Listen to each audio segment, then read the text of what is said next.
Жителите на селото Бање, поточно тие што остана, прават споредба на времињата кога овде функционираше бањата на термална вода и сега кога живот има само во 30 куќи.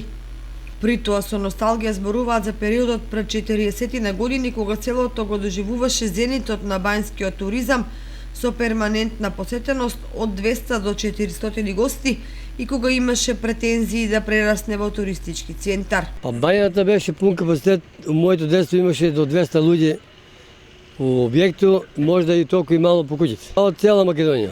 Значи не се памти крај од каде не имало пациенти. Проблемот со Бање овој жител го гледа со дупчењата кај Долни Подлог, бидејќи смета дека водата требало да се кислоатира од кај селото. Вака со неконтролираното искористување, овде природните извори на топла вода секнале, а бањата запустела. Додека не се блокираат оранжериите, значи тие отвори се отворат, за неколку време водата мора да излезе тука. Додека оранжериите не се блокират, да они земат вода од тука, да биде обратно, они да земат тука. Иначе друго спас нема.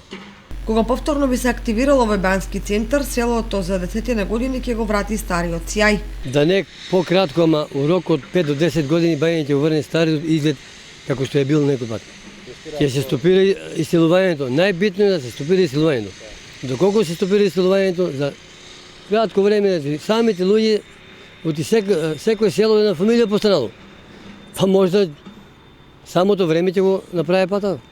Инаку, поради несоодветната експлоатација на водата, може да предизвика други природни последици, што и го најавуваат испуканите ѕидови на куќите во селото. Од како речеме стопира водата тука оранжерите, може да 30 куќи има испукани нови градби.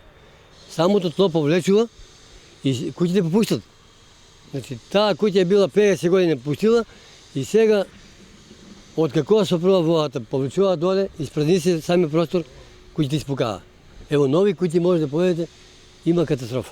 Градоначалникот Горанчо Крстев е убеден дека изградбата на канализацијата ќе ги поттикне инвеститорите да вложат во балнеологијата и да го развиваат банскиот туризам во Бања и општина Чешина во Облишево.